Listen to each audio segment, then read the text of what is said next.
आप सभी का स्वागत है हमारे चैनल बिजनेस अड्डा 24x7 में। आई होप आपको लास्ट वीडियो ज़रूर पसंद आई होगी। आज हम हमारी बिजनेस स्टडीज़ के सिलेबस के सबसे डिफ़िकल्ट और सबसे इंटरेस्टिंग टॉपिक की बात करते हैं, जो कि है फाइनेंशियल मैनेजमेंट। मतलब मुझे ऐसा लगता है कि बच्चों को अगर किसी टॉपिक को लेके सबसे ज़्यादा डर होता है ना, तो वो यही टॉपिक है। ठीक है, यही टॉपिक डराता भी है, लेकिन अगर मेरी बात मानोगे तो मुझे लगता है कि सबसे इंटरेस्टिंग और सबसे अच्छा टॉपिक भी यही है। तो फाइनेंशियल मैनेजमेंट, सबसे पहले हम बात करेंगे डेफिनेशन की। तो डेफिनेशन क्या कहती है? It refers to that branch of management which is concerned with effective acquisition and utilization of money. कि वो मैनेजमेंट का ब्रांच है जो दो काम करता है। देखिए, यहां से आपको दो काम पता लग रहे हैं।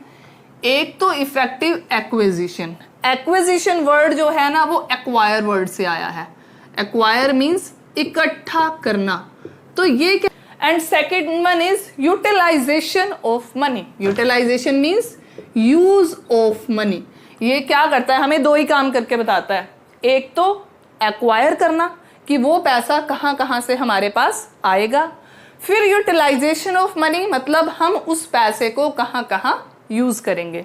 तो यहां से मेनली यहाँ पे हमारे पास 3 क्वेश्चंस अराइज होते हैं। पहला क्वेश्चन कि हमें कहाँ इन्वेस्ट करना है। दूसरा, इन्वेस्टमेंट के लिए पैसा कहाँ से आएगा। तीसरा और मोस्ट इंपॉर्टेंट क्वेश्चन कि जब हम प्रॉफिट अर्न कर लेंगे, हम उस प्रॉफिट को कैसे यूज करेंगे। तो ये 3 मेन क्वेश्चंस हैं जो हमारी फाइनेंशियल मैनेजमेंट से निकल करके आते हैं, और इन्हीं 3 क्वेश्चंस के बेसिस पे ही आपके पूरे चैप्टर में 3 डिसीजंस भी बनाए गए हैं। लेकिन डिसीजंस से पहले हम बात करेंगे ऑब्जेक्टिव ऑफ फाइनेंशियल मैनेजमेंट की, कि क्यों पढ़ना जरूरी है हमें फाइनेंशियल मैनेजमेंट को। देखिए, मेनली 2 ऑब्जेक्टिव्स होते हैं, profit maximization and second one is wealth maximization. अगर हम क्लास 12th के सिलेबस की बात करते हैं तो ये आपके सिलेबस में नहीं है और ये आपके सिलेबस में है। फिर भी मैं आपको इसका मीनिंग बता देती हूँ। प्रॉफिट मैक्सिमाइजेशन का मतलब है कि जो ऑर्गेनाइजेशन है वो अपने प्रॉफिट को मैक्सिमाइज करे। दैट मीन्स अगर फॉर एग्जांपल कंपनी को 100 करोड़ का प्रॉफिट हुआ है ना, तो कंपनी वो सारा का सारा 100 करोड़ अपने पास ही रख ले, किसी को ना दे। ठीक है, तो ये हो जाएगा कंपनी का प्रॉफिट मैक्सिमाइजेशन, कि कंपनी ने अपना प्रॉफिट बढ़ा लिया। दूसरा होता है objective wealth maximization. Wealth maximization क्या कहता है? वेल्थ मैक्सिमाइजेशन कहता है to increase the wealth of share holder.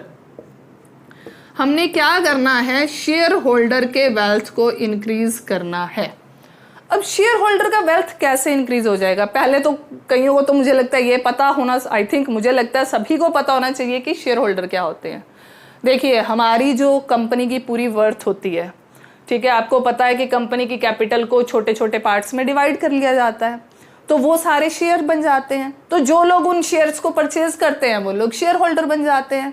तो यहाँ पे क्या कहा जा रहा है इस ऑब्जेक्टिव में, कि शेयर होल्डर के वेल्थ को बढ़ाना।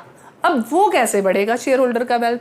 फॉर एग्जाम्पल 100 रुपीज का एक शेयर है, मेरे पास कंपनी के 10 शेयर्स है।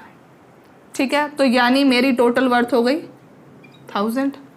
अब ये 1000 जो है ना, शेयर होल्डर का वेल्थ है। ठीक है, ये है number of shares multiply by price of share is equal to wealth of a shareholder. ठीक है, हमने क्या करना है? अब देखिए, नंबर ऑफ शेयर, मान लो यहां मैं 200 खरीद लूं, तो ये 2000 हो गया। तो इससे क्या एक शेयर होल्डर का वेल्थ इंक्रीज हो गया? बिल्कुल भी नहीं। ये तो मेरे ही पैसे लगे, मैं शेयर होल्डर हूं, मेरा ही खर्चा हो गया, तो मुझे क्या बेनिफिट हुआ? बेनिफिट पता कब होगा? बेनिफिट तब होगा जब ये जो प्राइस ऑफ शेयर है ना, कि मान लो मेरे पास 100 शेयर हैं, मैंने 10 रुपए का एक शेयर खरीदा था, लेकिन आज की डेट में वो 20 का हो गया। अब मेरा वेल्थ जो है वो बढ़ के 2000 हो गया। तो ये जो डिफरेंस आया 1000 रुपीज का, ये 1000 जो है ये मेरा वेल्थ मैक्सिमाइज हो गया है। ठीक है, तो यानी कि शेयर होल्डर का वेल्थ अगर आप बढ़ाने की बात कर रहे हो, तो जो मोस्ट इंपॉर्टेंट थिंग यहाँ पे रहेगी वो ये प्राइस जो है वो बढ़ेगा। ठीक है, नंबर ऑफ शेयर्स बढ़ाने से वेल्थ नहीं बढ़ा करता। वेल्थ कब बढ़ता है? जब प्राइस ऑफ शेयर इंक्रीज होता है। तो बड़ा सिंपल सी बात है, ऑब्जेक्टिव आई थिंक आपको क्लियर हो गए होंगे। ठीक है, और आपको मुझे लगता है ये वीडियो जरूर पसंद आएगी। अगर अभी भी कोई प्रॉब्लम रह जाती है आप मुझे कमेंट सेक्शन में बता सकते हैं। अगर अभी तक चैनल को सब्सक्राइब नहीं किया है तो चैनल को जल्दी से जाकर सब्सक्राइब कर लीजिए और इन वीडियोस को अपने दोस्तों के साथ शेयर करना बिल्कुल मत भूलें। Thank you.